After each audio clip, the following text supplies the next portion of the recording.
Wen wiskunde. Kom ons doen verdubbeling met die pinkie metode.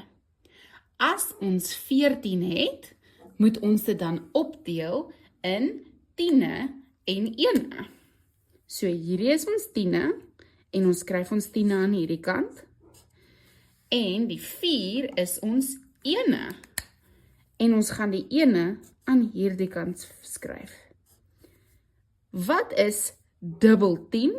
So 10 plus 10 gee vir ons, jy kan of sê 10 plus 10, of jy kan sê 10 maal 2, en dit gee vir ons 20. Nou doen ons die 4, so ons kan weer eens sê of 4 plus 4, of 4 maal 2, en dit gee vir ons 8. Nou gaan ons dit by mekaar tel, en ons antwoord is 8 en 20. Baie mooi. Halvering beentjie metode. Ons gaan weer eens ons getalletjie opdeel in 10e. Ons gaan die 20 aan hierdie kant skryf. En 1e. Die 4 is ons 1e en ons skryf hom aan hierdie kant. Nou moet jy vir my sê, wat plus wat gee 20? Dit is 10 plus 10. So die helfte van 20 is 10. Nou moet ons die ene doen. Wat plus wat gee 4? Dit is 2 plus 2. So die helfte van 4 is 2.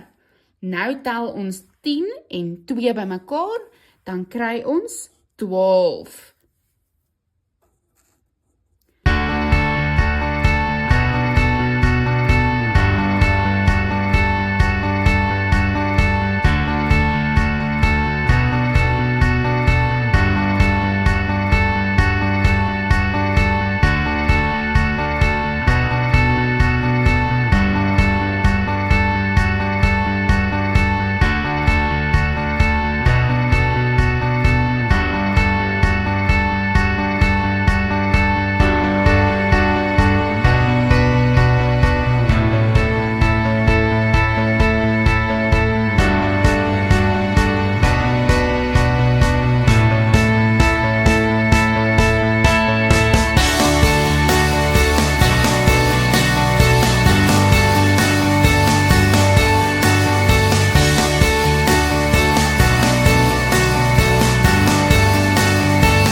Wen wiskunde, want enigiemand kan.